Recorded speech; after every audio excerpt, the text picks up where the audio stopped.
The velvet curtain. Have you ever looked at someone and felt like they were looking straight through you? Not in a romantic way, but in a cold, calculating way that leaves your skin crawling? That's how it all began, with a glance, a half-second too long, from the man in the hallway of the Willow Creek Motel. Nestled off Highway 9 in northern Pennsylvania, surrounded by thick pine forest and the kind of quiet that makes you hear your own heartbeat, Willow Creek was the kind of place people forgot existed. A relic from the 70s, its faded neon sign still buzzed half-heartedly at night, offering travelers comf_row_ms_fr_ey_phi. Clara had just gotten out of a messy breakup, 6 years, gone in one ugly fight and a slammed door. She wanted to disappear for a while, to think, to cry, and to not be seen. So she drove from Ohio to Pennsylvania, taking the longer route, steering clear of cities and cell service. That's how she found the motel. And maybe, how it found her. Room 209 was at the far end of the second floor, tucked under a broken motion sensor light and behind a curtain of dying ivy. The clerk had handed her the key with a grimace. "It's the last one we got. Been empty a long while." She should have known right then. Something in his voice, dry and cautious like someone warning you not to feed the wolves. The room. Inside, room 209 was straight out of a dream you'd rather forget. Heavy velvet curtains hung stiffly across a wide window. The wallpaper peeled in long, yellowed strips, and the air was thick with the kind of mildew that gets into your clothes. Yet, there was something comforting about the stillness. Clara, still in her breakup fog, didn't care. She kicked off her boots, collapsed on the floral comforter, and stared at the ceiling. She thought about her ex. About how things got ugly. About the glass she'd thrown. The blood on the kitchen floor. She thought she saw something move outside the window. Just a flicker. She pulled back the curtain. Nothing. Just the woods and the parking lot lit by a flickering orange bulb. But still. A tingle crawled up her spine. She pulled the curtain closed again. Tight. The man in the hall. The first night, she heard footsteps. Around 2:13 a.m. they started slow and deliberate outside her door, like someone pacing, back and forth, heel to toe, over and over. Then, nothing. No knock. No shuffle away. Just silence. The second night, she saw him. Coming up from the vending machine, clutching a bottle of water, Clara turned the corner and locked eyes with a tall, gaunt man in a faded plaid shirt. His face was thin and pale, but what really struck her were his eyes, completely normal, but wrong. No blank. No expression. Just watching. He didn't smile. Didn't nod. Just stood there, staring at her, breathing through his nose. She walked quickly past him, pretending not to notice. But in her peripheral vision, he never turned his head. Just kept facing her. Watching. That night, she left the TV on for comfort. The static glow lit the room with an eerie softness. She tried to sleep. But her mind kept going back to his face. The staring. The velvet curtain again. On the third night, she woke up freezing. The air was so cold she could see her breath. The window was wide open. She was sure she'd locked it. She always did. Her purse was still on the table. Nothing was missing. Except her red scarf. The one she'd worn since arriving. She tore through the room. Not under the bed. Not in the bathroom. Gone. And then she saw the footprints. Just one set. Muddy. Leading from the window to the end of her bed. And then back out again. Her heart stopped. She slammed the window shut and shoved the dresser in front of it. She didn't sleep after that. Whispers behind the wall. The motel clerk, Gary, didn't believe her. It's an old building. Windy nights. Sometimes the windows rattle open. And that guy you saw? Probably just another guest. She asked who was staying in room 210, the one next to hers. Gary blinked. Nobody. Been empty over a year. Pipe burst. Whole place smells like death. Clara froze. But. I hear someone in there. Walking. Whispering. Every night. He leaned in, voice suddenly low. Lady. Nobody's in that room. Hasn't been since that incident. Couple years back, man from out of town stayed there. Quiet guy. Always watching people. Gave me the creeps. One night, a girl staying across the hall disappeared. They found her a week later in the woods. What was left of her? He vanished too. Room's been closed ever since. He handed her a new key. Room 112, first floor. Just in case. She moved. But the cold followed her. The whispers too. Every night at 2:13 a.m., footsteps. Outside her new door. What the mirror showed. By the fifth day, Clara was unraveling. She tried to leave. Packed her things. Got into her car. But the engine wouldn't turn over. She wasn't even getting signal to call for help. That night, she noticed the mirror. It was small, antique, mounted above the dresser. She hadn't paid attention to it before. But now it was fogged over, like someone had breathed on the glass. She wiped it. In the reflection, behind her, the red scarf, folded neatly on the bed. She turned. Nothing there. The scarf was still gone. She looked back at the mirror. The scarf was gone again. And then something new appeared. A hand. Long fingers, just barely visible behind her shoulder. And then, he was there. She screamed and spun around. Empty room. Back to the mirror, nothing. But the dread was permanent now, like mold on her skin. The note. The next morning, she found a note slid under her door. Written in red ink, or was it blood? In shaky handwriting. He sees through the window. He knows you now. Don't sleep. Don't dream. Don't let the curtain open. Don't look into the glass. Her hands trembled. She asked Gary again, begged for him to tell her the truth. He hesitated. Then finally whispered, "You shouldn't be in 209. That window. It's not just a window." She stared at him, waiting. "It's a door. The man behind the glass. There's a certain kind of silence that doesn't just surround you, it presses on your chest, settles in your throat." Clara felt it the moment Gary said those words. It's a door. The door that shouldn't be. Clara didn't ask what he meant. Something in his face told her not to. Instead, she returned to her room, room 112 now, but it didn't matter. Her bones were already marked by room 209. Its cold had soaked into her blood. Every creak in the floor, every shift of wind outside, felt like something was moving toward her. Slowly. Deliberately. The velvet curtain appeared in her dreams that night. Except now, it wasn't hanging by the window. It was hanging from the ceiling like a stage drape, and behind it, shadows moved. She stood in the middle of an audience of faceless people, all watching her. Silent. Still. Someone whispered from behind the curtain. "Come see." When she woke, the mirror was on her nightstand. She never brought it there. Never touched it. And the reflection inside? It wasn't her. The girl from room 205. Clara wasn't the only one who noticed something was off. She finally met another guest, a girl around her age named Lucy, staying in room 205. Lucy had bright red hair and wide, tired eyes. The kind that had seen something they didn't want to understand. She smoked outside her room, pacing in circles, always glancing back at her window. "Do you hear them too?" Lucy asked one night. Clara froze. "Who?" "The ones in the walls. The man. With the face like wax." Lucy told her about the night she arrived, how she was escaping her own hell, a failed engagement, a missing sister, and insomnia that never quit. She only stayed because of the quiet. But then the quiet started listening back. "I saw him last night," she said, voice trembling. "I looked into the mirror and there he was. Standing right behind me. I turned around, and he was gone. But when I looked back..." "What?" Clara asked. "He was smiling. The eyes in the window." Later that night, Clara couldn't sleep. Her skin itched. Her thoughts spiraled. She did something she told herself she wouldn't do again. She went back to room 209. The door creaked open too easily. No key. Just pressure. Inside, the room was colder than ice. Dead air. She didn't turn on the light. She didn't need to. The moonlight streaming through the half-open curtain lit everything in silver. The mirror was gone. But the scarf was back, folded on the bed like an invitation. And in the window, there were eyes. Not reflections. Not shadows. Eyes. Watching her from inside the glass. She staggered back.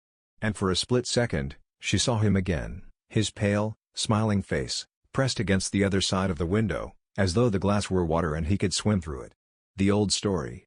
Gary found her the next morning, shaking in the motel lobby. He sat her down. Poured her a coffee.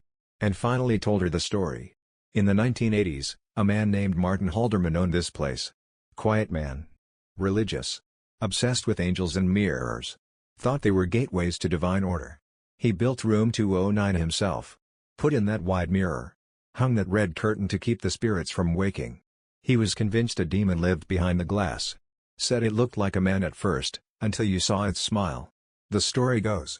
He started letting the thing out. One person at a time. Clara swallowed hard. And what happened to him? He disappeared. Right after a woman was found dead in the woods. No blood in her body. Her eyes were missing. Gary leaned forward. That room's been trying to open ever since. It doesn't care who walks in. It only cares who looks into the glass. Lucy is gone. The next morning, Lucy's door was wide open. Her suitcase was still inside. Her toothbrush. Her phone. But no Lucy. Clara searched everywhere. She knocked on Gary's door in a panic, but he wasn't there either. No clerk. No Lucy. No staff. No signal. She was alone. That night, the mirror returned to her nightstand. This time, she didn't look. She turned it toward the wall and tried to sleep. At 2:13 a.m., the footsteps returned. But this time, they came inside. The thing behind the curtain. When Clara opened her eyes, she wasn't in her bed. She was standing in room 209. But it wasn't the motel anymore. The walls were black marble. The velvet curtain stretched high, like a cathedral. And there were people, dozens, sitting in rows, all wearing her face. They stared blankly at the curtain, unmoving. She felt a pull in her gut. Something calling her toward it. And then, it drew back. Behind it stood a man. Waxen face. Hollow smile. No eyelids.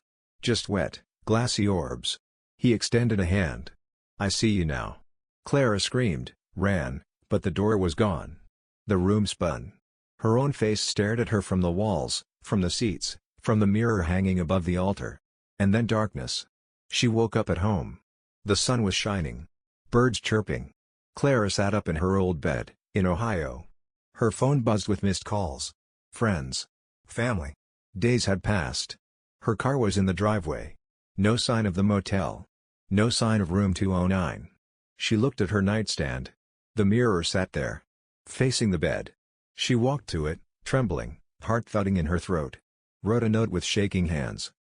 "Do not look. Do not dream. Do not return." And taped it to the back of the mirror. But every now and then, she hears footsteps in the hallway at night. And the whisper returns. "Come see." The velvet smile. They say if you escape something evil once, it marks you. Not to kill you, but to remind you that you're never truly free. Clara tried to rebuild her life. Therapy. Long walks. Reconnecting with friends. On the surface, she looked fine. But inside, something had cracked. Her dreams were no longer hers. And the silence that once brought comfort now felt like a waiting room before something terrible. The return of the mirror. 3 weeks after she got home, Clara moved apartments. Tossed everything connected to the motel, her clothes, her suitcase, even the red scarf. But the mirror? It came back. First, she found it leaning against her front door, wrapped in brown paper. No return address. No note. She left it outside. But the next morning, it was sitting on her dresser, just like before. She screamed, threw it into a dumpster, drove across town. 2 days later, it was on her nightstand again, clean and polished. Facing the bed. She covered it with a sheet. But that night, something scratched the glass from the inside. The man in the grocery store. It was a regular Wednesday. Clara was picking out cereal, trying to feel normal again. That's when she saw him. The man from the motel. Standing at the end of the aisle. Same plaid shirt. Same pale face. Same eyes that didn't blink. Only this time, no one else noticed him. She dropped her basket and ran. Out of the store. Into her car. Locking the doors, panting. He never moved. Just stood there, watching, with that slight curved smile that meant nothing and everything all at once. Lucy's voice. Clara thought Lucy was gone. Missing. Dead. Whatever the motel had done, it had taken her. Until Clara started getting voicemails. Each one silent, except for faint, muffled sobbing. And then a whisper, barely audible. "He won't let me go. Don't look. Don't let him in." The next message was different. It was Lucy's voice, but twisted, echoing like it came from inside a tunnel. "He wears our faces now. He speaks in your voice. He's learning how to get out." Clara deleted the messages, changed her number, even bought a new phone. The next voicemail was already waiting when she activated it. "You shouldn't have looked into the glass." The Velvet Theater. That night, Clara dreamed again. Only this time, it didn't feel like a dream. She was back in the cathedral-like version of room 209. The velvet curtain hung heavy and red, soaked in something too dark to be wine. The audience was there again. But this time, every single face was hers. All of them emotionless. all of them watching her. The curtain pulled back, and she stepped out from behind it. Another Clara, wearing the red scarf, smiling, eyes completely black. The fake Clara raised her hand, and the real Clara felt herself do the same.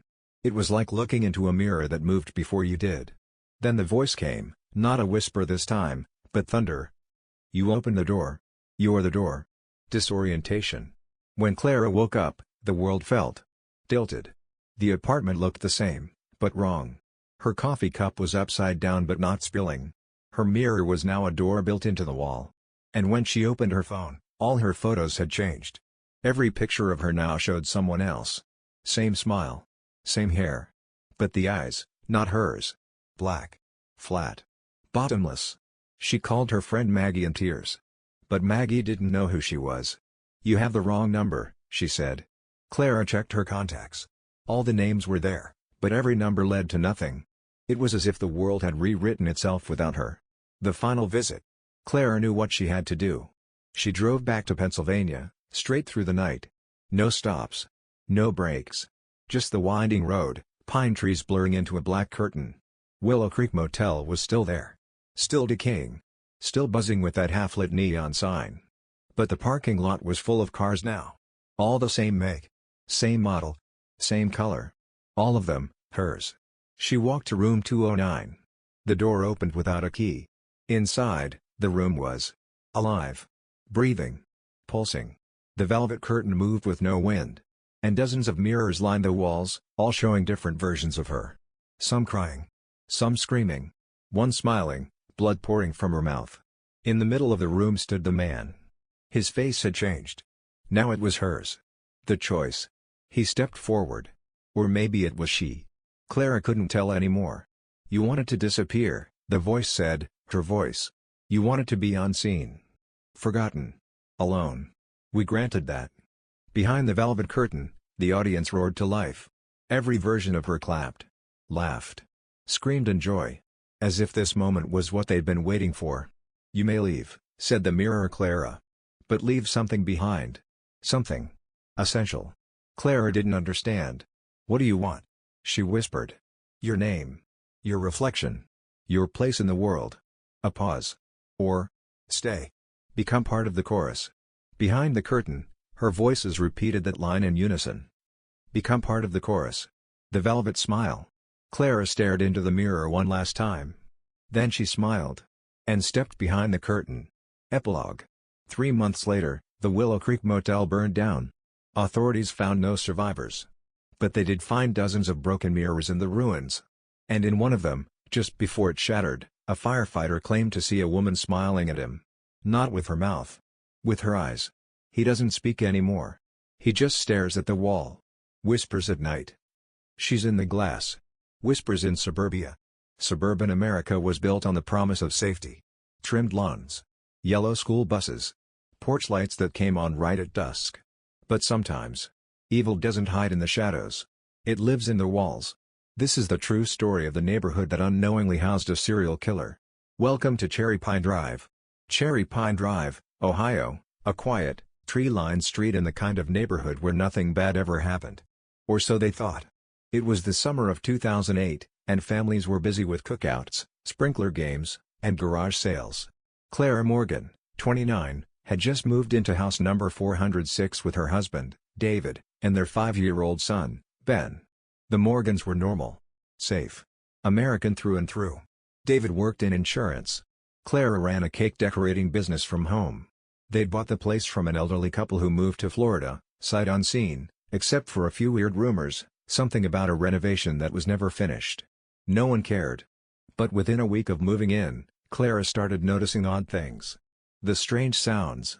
It started small, a thump in the attic. Then a dragging noise in the vents. David told her it was squirrels. Old pipes. House settling. But Clara couldn't shake the feeling that someone, or something, was moving just behind the walls. And then there were the items that went missing, a sock, her perfume, one of Ben's drawings from the fridge. She thought she was being paranoid. Until she found a plate of food in the attic crawl space. The man they didn't see. Police came.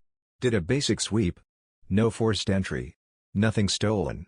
They blamed it on teenagers. A prank. Maybe a homeless man had gotten in and left. They didn't check the vents. Because who would live in the vents? The missing girls. Just 3 blocks over, a girl named Jessica went missing. She was 14. Vanished walking home from softball practice. 3 months earlier, another girl disappeared from a town 20 minutes away. And before that, 2 more from surrounding counties. The connection wasn't obvious, different towns, different methods. But all the missing girls had one thing in common: they all lived near construction zones or homes undergoing renovation. Just like Clara's. The crawlspace discovery. One night, Clara woke up to the sound of her son laughing. It was 2 a.m. She crept down the hall to find Ben in his room, sitting on the floor, facing the air vent. He was talking to someone. "His name is Charlie," he said casually. "He lives in the walls. He watches us at night." Chills raced down Clara's spine. She yanked Ben away from the vent and sealed it shut with duct tape the next morning. But the smell started 2 days later. Rot. Thick. Metallic. She called pest control. What they found wasn't an animal. It was a nest, a space dug out in the insulation, with fast food wrappers, children's shoes, a set of kitchen knives, and dozens of Polaroids. Of girls. Girls who were missing. The man in the vents. The FBI was called in. The house was evacuated. What they found shocked even the most seasoned investigators. Hidden in the ductwork above the ceiling and behind false panels in the walls, they found makeshift tunnels. And inside one of them, him. The man had been living in the Morgans' house for almost 4 months, watching them, studying them. His name was Lucas Granger. A former contractor. No criminal record. Worked jobs across several states. Never stayed long. Until he started building hidden compartments during his work, vents wide enough to crawl through, panels easy to remove from the inside. He was obsessed with control, not killing quickly, but waiting. Watching. Letting the fear rot people from the inside before making his move. And it wasn't just the Morgans. The hidden rooms. Investigators traced Granger's work history and uncovered a horrifying pattern. Over the past 7 years, 8 homes across 4 states had been retrofitted with hidden spaces, crawl spaces built not for plumbing or storage, but for a man to live inside undetected. And in every single one of those homes, a girl had gone missing within 3 months of his last day on the job. In one attic, they found a journal. Pages and pages of detailed notes. She talks to her cat. Hates her father. Window is broken, easy entry. New family moved in. Boy, age 5. Mother likes lemon cake. Might be fun to stay. And one final entry. Clara smells like lavender. She locks the window now. I think she knows. A house can watch you. The FBI dubbed him the Phantom Builder. He never forced entry. Never left prints. Just lived in your walls, silently learning who you were, until he decided to take you. Sometimes he struck. Other times, he just vanished into the vents again, waiting for the next house. Lucas Granger is still alive. He's currently serving 23 life sentences in a federal facility in Colorado. But not everything was recovered. 12 girls are still missing. And when questioned, Granger only smiled and said, "Some of them liked it in the walls. They stayed. Inside the walls." Some people think surviving something like that makes you stronger. But Clara Morgan knew the truth: it just makes you quieter. After Lucas Granger was captured inside her home, nothing ever felt solid again. She could still feel him, in the vents, in the walls, under her skin. The FBI tried to close the case, clean it up with red tape and interviews and locks. But trauma doesn't follow procedure. And monsters don't always die in prison. Back to normal? 6 weeks after the arrest, Clara and David tried to move back into the house. They thought maybe, if they painted the walls, changed the locks, ripped out the vents, it might feel like home again. It didn't. Because something wasn't gone. Ben, now barely 6, stopped speaking entirely. He'd sit on the floor by the boarded-up vent in his bedroom, tracing little circles on the carpet with his finger. When Clara asked him why, he finally whispered, "Charlie says I shouldn't talk anymore." Clara stared at him. "Charlie? He's still here." The letters. A month later, Clara received a letter in the mail. No return address. Inside, a single Polaroid. A photo of Clara. Sleeping. The timestamp was from 3 days ago. She froze. David thought it was a sick prank. He called the police. But the officer who arrived looked uncomfortable. He knew something Clara didn't. "You're not the only one getting these," he said quietly. 3 other families across the state. All lived in homes Granger had worked on. And all got photos after he was arrested. Clara blinked. But he's in prison. Yeah, the officer replied, hesitating. That's what makes it worse. The copycat theory. Turns out, Lucas Granger may not have acted alone. During interrogation, Granger slipped once. When talking about one of the missing girls, he said, "We didn't mean for her to suffer." The agent caught it. "We?" But Granger just smiled and leaned back. Houses have rooms you never see. Sometimes. People do too. When pressed further, he said nothing. But the implication was chilling. The FBI began to explore the idea of a network, a group of individuals who, like Granger, used home renovations to create hidden tunnels, compartments, blind spots in architecture. They weren't building houses. They were building habitats. The second noise. Clara tried to push it out of her mind. David insisted they sell the house. But no one wanted to buy it. The word was out. So they stayed. For Ben. For money. For stubborn hope. Until the noise returned. Not a thump this time, but a low hum, like breathing, coming from behind the pantry wall. David checked it out. Nothing. But that night, Ben woke up screaming. He's in the walls again. He never left. Clara didn't sleep after that. The hidden camera. 3 nights later, Clara heard scratching. She followed the sound to the back of the hallway closet, where the plaster looked slightly newer. She got a hammer. When she knocked a hole in the wall, dust filled the air. Behind it, a tiny black camera, embedded into the insulation. It was live. Wires led down into the floorboards. Police were called again. This time, they found a second hidden tunnel, one the FBI missed. Not big enough to walk through. Just wide enough for a man to crawl. They traced the wires. They didn't lead outside the house. They led to the Morgans' basement. The basement room. The basement had always been unfinished. Cold. Cracked concrete. Clara never went down there. But now it was more than just creepy, it was a crime scene. Behind a false wall of wooden shelves, investigators discovered a secret room. Inside, a twin mattress, heavily stained. A small desk and a broken laptop. Drawings of the house, labeled with notes like, Ben's room, vent entry easy and master bedroom mirror reflection gap. A corkboard covered in photos, of Clara. And in the corner, scrawled over and over again. Still watching. Still listening. Still here. Ben goes missing. 2 days later, Ben vanished. One moment he was playing on the living room floor. The next, gone. No sound. No broken window. No forced door. The police tore through the house. The neighborhood. The surrounding woods. But there was no trace of him. Only a small message, carved into the back of the air vent in Ben's room. You should have sealed the walls. The tape. A week after Ben disappeared, Clara received another envelope. No return address. Inside, a USB drive. The video was dark. Grainy. A basement.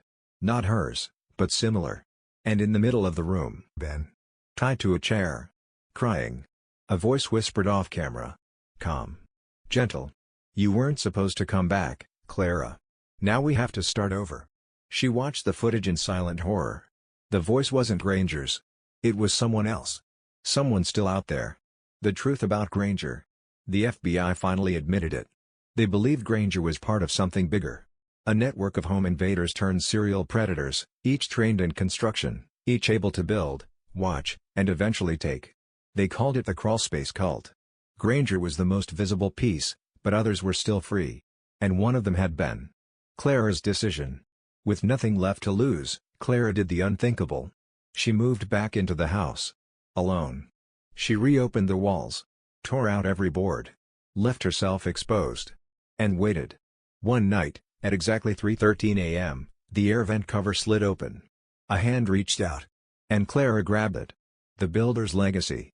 The first thing she felt was the cold. Not the kind that comes from wind or air, but the kind that seeps from places never meant to be opened. The walls closed behind her as she descended into the black. Clara wasn't thinking about fear anymore. Not about the police. Not about David. Not even about what might be waiting. She was only thinking about Ben. The passage below. The hand she grabbed, it didn't pull her. It held just long enough to show her where to go. Then it was gone, back into the dark. She followed the opening down through the vent shaft behind the linen closet. Past the pipes. Past the brick. There shouldn't have been room for a person. And yet, It went on. She had to crawl. Elbows and knees grinding against wood and insulation and things that felt wet. The air tasted metallic. Like blood. And old secrets. Then the tunnel opened into a narrow hall, lined with scratched walls. Names carved into the wood, some half erased. Some fresh. She found Ben's name. Underneath, one word carved in jagged loops. Mine. The room with the masks. At the end of the hall, she reached a door. It was a simple wooden thing, held shut with a latch from the inside. She pushed. Inside was a room built entirely underground, wired with cameras, cables, and small screens mounted on the walls. Each screen showed a live feed: bedrooms, basements, nurseries. Families. Women. Children. All unaware they were being watched. In the corner of the room sat a box filled with masks, white, featureless, molded like real faces. But worse were the ones hanging on the wall. 12 of them. Each marked with a girl's name. Each one missing. The whispering file. On the desk was a laptop. It was open to a folder labeled, Inheritance. Inside, videos. Dozens. Some of them Clara couldn't bring herself to open. But one was titled, Charlie, Training. She clicked. It was a boy. Around 10. Sitting cross-legged on a concrete floor. A man stood beside him, face never shown. What do we do when the family gets too close? The man asked calmly. The boy replied. We move. And if they find the room? We seal it. We erase them. And if someone brings a child? The boy paused. Smiled. We keep it. Clara's stomach turned. That boy was in her house. He had talked to Ben through the vent. And now, he was training the next one. The maze. She left the room and kept moving, deeper into the earth. The halls were no longer symmetrical. Some were tight and suffocating. Others opened into caverns carved out by hand. On the walls, she saw marks, symbols. Little carvings of houses. Eyes. Hands. Mouths. It wasn't just about watching. It was about owning. Every path, every wall, every camera, they were part of a ritual. A system. Something called the Builder's Legacy. That was when Clara realized, this wasn't one man's sickness. It was an entire philosophy. A belief passed from one predator to the next. A belief that people were meant to be watched, studied, broken, until they either vanished or joined. The Garden of Silence. Eventually, she reached a place that didn't feel like a tunnel anymore. It felt like a graveyard. A wide chamber lit only by a single swinging bulb. In the middle, a circle of chairs, all facing inward. On each chair, a mannequin. Wearing the missing girl's clothes. Clara could barely breathe. Then she heard it. A soft voice. Behind her. You came after all. She turned. And there he was. Lucas Granger. But not quite. The man standing there had the same eyes, same posture. But he was younger. Cleaner. Almost. Calm. I'm Charlie now, he said. The truth about Charlie. Charlie wasn't just a name. It was a title. He explained everything. Calmly.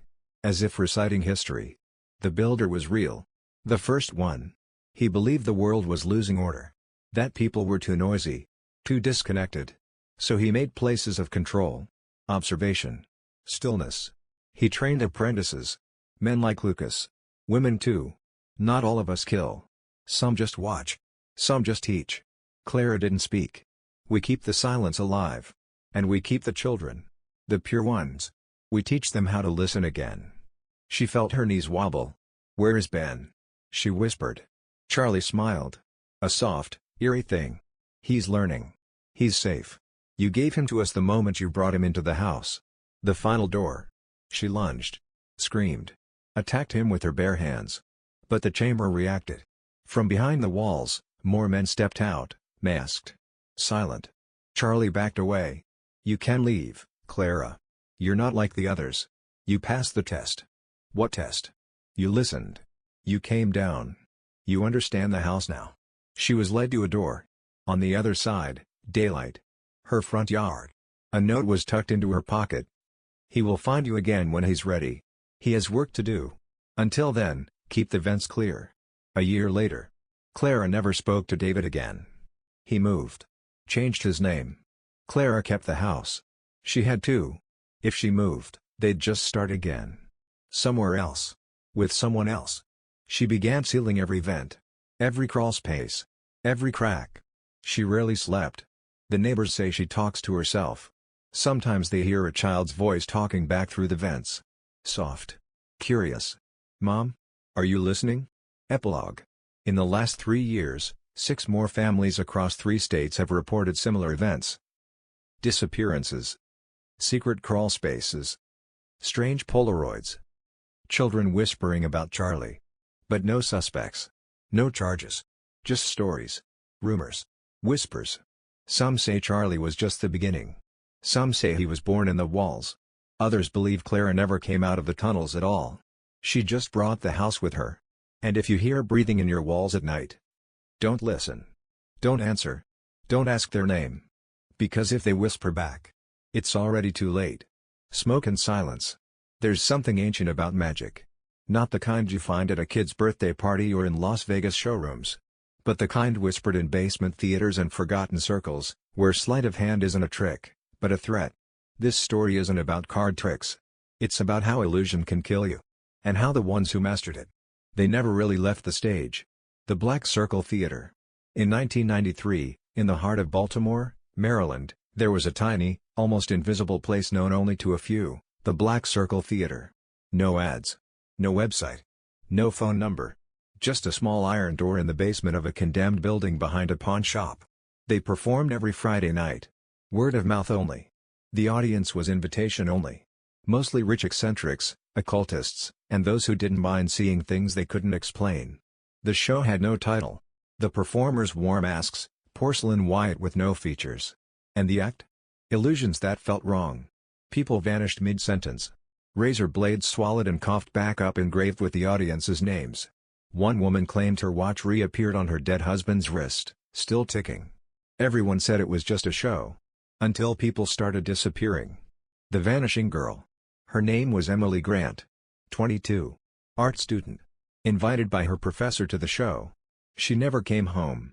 Security footage from the subway showed her getting off 2 blocks from the theater. And then, nothing. No body.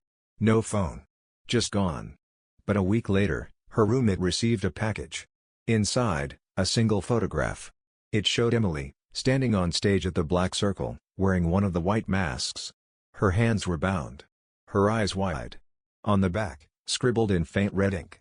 The final act is never fake. The magician who died twice. In 1996, a local journalist named Daryl Roth began investigating the theater. He posed as a magician himself, learned sleight of hand, shadowing small-time performers, even bribed someone to get an invite. In a recording made the night he attended the show, he whispers, "They're not doing tricks. I don't know what this is." He never made it home. They found his recorder under a sewer grate 3 blocks away. But here's the twist. Daryl Roth's body was found 10 years later, in a theater wall in New Orleans. Mummified. Mask still on. Dressed in the same tuxedo from that night. No blood. No wounds. Inside his jacket pocket, a playing card. Queen of Hearts. His name etched into the face. In his own handwriting. The Illusionists. By the early 2000s, the name The Illusionists started circulating online.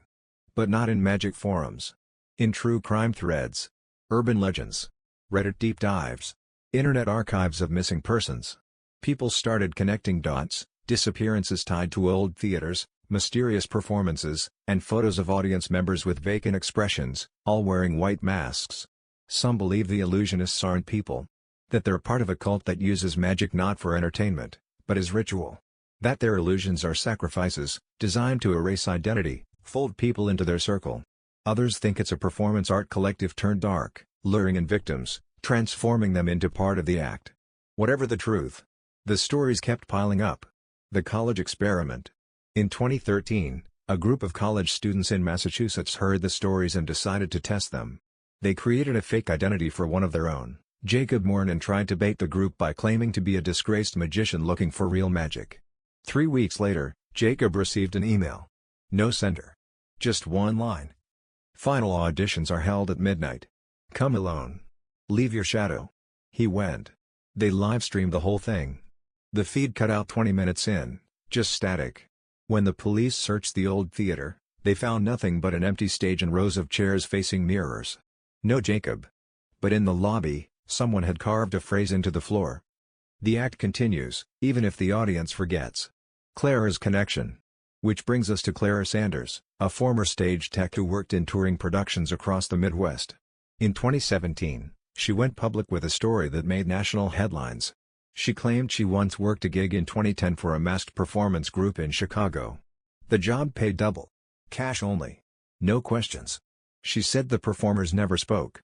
And during one rehearsal, she saw something she'd never forget.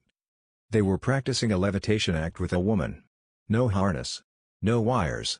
And she was terrified. Not acting. Screaming. When she confronted the producer, he told her to leave. Immediately. She did. But for the next 7 years, she received playing cards in the mail. Always on her birthday. Always blank. Always cold to the touch. Until the last one. It was the Queen of Hearts. And in faint silver ink. Your seat is saved. Nowhere and everywhere. The strange part?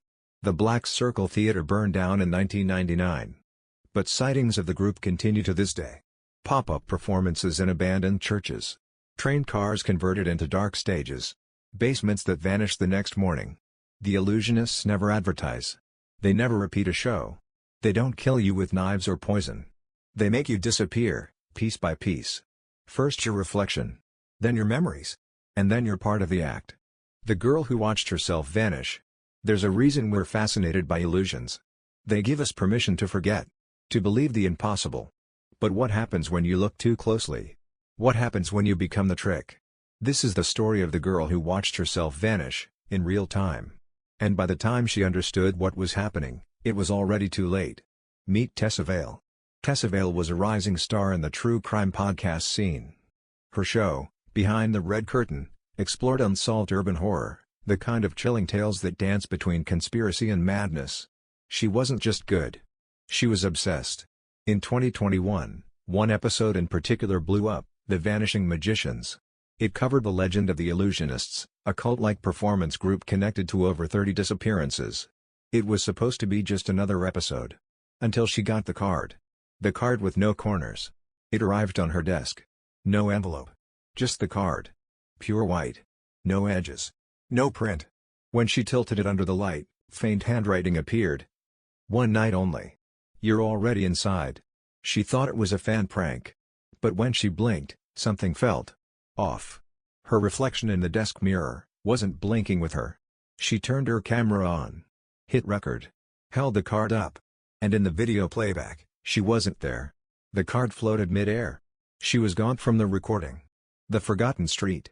She traced the rumor of an upcoming Illusionists performance to Detroit, Michigan, an abandoned warehouse district long since redlined off the maps. Locals wouldn't go near it. But that night, something drew her in. A man on a bike passed her and whispered, "Show starts at midnight. Don't be late." She followed the alley into what looked like a dead end. Until she touched the brick wall. It gave way, like velvet. Behind it, an ornate theater sat in the middle of rotting buildings, untouched by time. Candles lit the path to the front door. Her name etched into the glass. Tessa Vale, stage right. She recorded every step. But her phone died the moment she crossed the threshold. The theater with no exit. Inside, the audience was seated. All of them wore masks, porcelain white, no mouths. The stage was empty. A man in a black suit stepped out from the side. No face. No voice. He simply raised one hand and pointed at her. A chair unfolded in the center of the stage. She sat. And the show began. Act 1, The Mirror Game. A giant mirror was lowered from above, 10 feet tall. Tessa sat in front of it.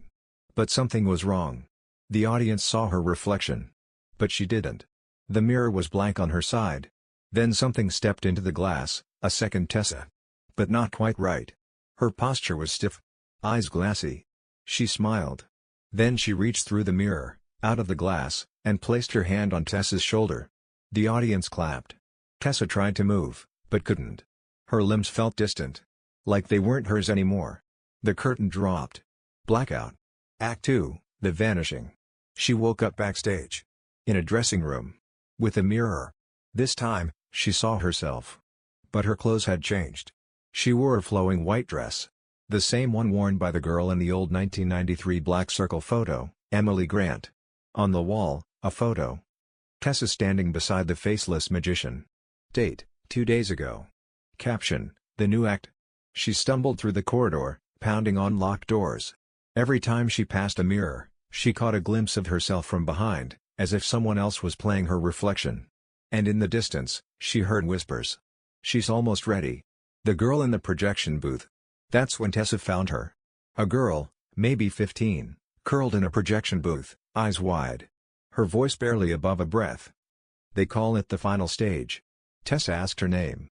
I don't remember. They took it.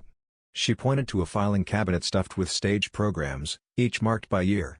Each page showed a different assistant and their last performance. None of them had surnames. Just one-word titles. Silhouette. Whisper. Marionette. Smoke. Tessa. Her name was already printed. Final act, the replacement. Tessa was pushed onto the stage again. Lights hit her from above. The audience was gone. In their place, row upon row of mirrors. All reflecting different versions of her. Some screamed. Some stood still. One bled from the eyes. The faceless magician appeared beside her. He raised one hand. And all the mirrors cracked, except one. The one where she was smiling. He stepped into it. So did she. Inside, she saw the truth. A giant wall of drawers behind the glass. Each drawer labeled with a name. Inside, masks. All worn. All used. Then, she looked down. She was already wearing hers. She came home. Sort of. 3 weeks later, Tessa returned home. Her podcast released one final episode, uploaded from her account at 3:13 a.m. It was called Curtain Call. In it, her voice says, "They let me go. But only because they kept something else. She doesn't do interviews anymore. Neighbors say she's different. Quiet. Too still. Sometimes, people swear they see two Tessas, one through the window, and another sitting in her car. And at night, her reflection walks away before she does." Curtain Call. There's a moment, right before a magician pulls the final trick, where the crowd holds its breath. Waiting. Believing. Wanting to be fooled. But this story? It's not a trick. And the final act doesn't end with applause. It ends when you realize you're part of the illusion. The second voice. After her return, Tessa Vale stopped recording. She deleted her podcast's social accounts. Stopped answering messages. Ignored calls from journalists who begged for a single clip. But behind the silence, something was wrong. Because recordings started appearing anyway. On obscure feeds. Darknet forums. Pirate radio signals. Same show. Same voice. But not her. It was her words. Her tone. Her stories. But just slightly off. Like someone playing her through a broken speaker. "Welcome back to Behind the Red Curtain," the voice would say. "Tonight, we vanished together." Tessa couldn't stop it. She didn't know where they were being uploaded from. Until one morning, she found a USB drive taped to her bathroom mirror. Inside, a single file. Curtain call _transmission _00013.wave. She pressed play. It was her voice. Laughing. "I'm not trapped, Tessa. You are. The reflections that stay." It got worse. She couldn't trust mirrors anymore. Sometimes, her reflection blinked a second too late. Sometimes, it mouthed words she wasn't saying. Once, she caught it watching her sleep.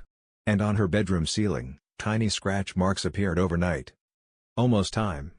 Desperate, she contacted a former illusionist, now retired and living under a fake name in Nevada. He agreed to meet. But when she arrived at his home, she found the front door ajar. Inside, no blood, no body, just a white mask resting on the kitchen table. On the wall, written in ash, "The magician never leaves the stage." The truth about the illusionists. Tessa began piecing it together. The illusionists weren't a single cult. They were a continuum. Every generation passed the performance down like a curse. Each member chosen not by skill, but by disappearance. Those who vanished in the act became part of the troupe. Their identities erased. Replaced with roles. You weren't kidnapped. You were rewritten. That's why the missing could never be found. They weren't dead. They were still performing. The Hall of Smoke. She returned to Detroit. Back to the theater. It shouldn't have existed, burned down, condemned, erased from city plans. But there it was, in the same alley. Flickering candles. Her name on the glass. Only this time, it said. Tessa Vale, finale. She walked in alone. The stage was empty. The seats filled with mirrors again. But now, Each one reflected her at different points in time. The girl who first held the blank card. The podcaster chasing a legend. The woman who came back broken. And in the center, one last mirror, this time showing her now. But behind her, something moved. The man with no shadow. He wore no mask. But had no face. No eyes. No mouth. Just skin stretched tight, and a tall hat dripping with black thread like smoke. The master of the show. The final illusionist. He raised one hand, and the lights above her flared. Then darkness. When she opened her eyes again, she wasn't on the stage. She was inside the mirror. Looking out. Watching herself from the other side. And her other self, smiling, walked away. The new Tessa. The one who came back wore her clothes. Her voice. Her body. But the real Tessa? She was now part of the archive. Behind the curtain, there is a vault. In it, drawers filled with names. Each one carved into playing cards. Some call it a collection. Others, a graveyard of identities. And every now and then, a drawer slides open. And someone is chosen to go back into the world. Not to warn. But to recruit. The curtain call transmission. One final podcast episode appeared across every platform. No promotion. No ad reads. Just audio. In it, Tessa's voice, smooth, calm, inviting. You've heard the rumors. You've followed the trail. You've seen the signs. Now it's your turn to choose. Look into your screen. Do you see yourself blinking? No? Then welcome to the show. The final trick. Since that night, dozens have gone missing. All fans of the podcast. All claim they received the same card, blank, cornerless, cold to the touch. The authorities can't explain it. There are no fingerprints. No forced entry. Only cracked mirrors and a faint smell of stage smoke. And those who return? They're not quite right. They smile too easily. They never talk about where they were. And they never, ever look into mirrors. Epilogue. If you're watching this. If you're listening to this story. Look at your reflection. If it smiles before you do. Don't blink. Don't move. Don't breathe. Because the final act has already begun. And the curtain? It's rising.